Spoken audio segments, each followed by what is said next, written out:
আজকে আলোচনার টপিক হলো পোস্ট স্ট্রোক কমপ্লিকেশন, যেগুলোকে একটি আইসবার্গের সঙ্গে তুলনা করা যেতে পারে।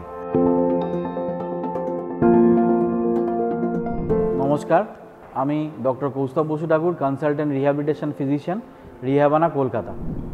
আইসবার্গ আমরা জানি বা হিমশৈল, সেটির চূড়া বেশিরভাগটাই জলের তলায় থাকে এবং খুবই ছোট অংশ যেটা উপরে দেখা যায়। স্ট্রোকের ক্ষেত্রেও ব্যাপারটা ঠিক একই রকম।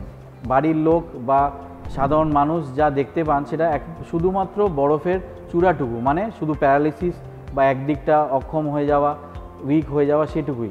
কিন্তু এই ছাড়াও যে কত সমস্যা এবং কমপ্লিকেশান স্ট্রোক পেশেন্টদের হতে পারে, একটি হলো post stroke depression, neurogenic bladder বা বাওয়েল, এছাড়া মাংসপেশিদের টান যেমন স্পাস্টিসিটি, এছাড়া রয়েছে প্রেশার সোর বা বেড সোর, হেটেরোটপিক অসিফিকেশান বা ফ্র্যাকচার, অস্টিওপোরোসিস, অনেক দিন ধরে এক জায়গায় শুয়ে থাকার জন্য নানান রকম সমস্যা। এই সব কিছু সমস্যারই কিন্তু দেখা যায় না চোখে, কিন্তু এই পেশেন্টের রয়েছে। এই ধরনের সমস্যাগুলিকে ইন্ডিভিজুয়ালি অ্যাড্রেস করার জন্য দরকার একটি ইনস্টিটিউশনাল নিউরো রিহ্যাবিলিটেশন সেন্টার, এবং এই চিকিৎসার জন্য দরকার একজন রিহ্যাবিলিটেশন ফিজিশিয়ান।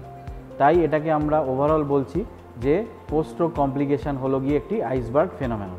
আজকে সীমিত সময় এটুকুই আলোচনা করা যাবে। যদি কোনো প্রশ্ন থাকে বা কোয়ারি থাকে, আপনারা কমেন্ট বক্স লিখে জানান। আজকে এটুকুই। ভালো থাকবেন, সুস্থ থাকবেন। নমস্কার।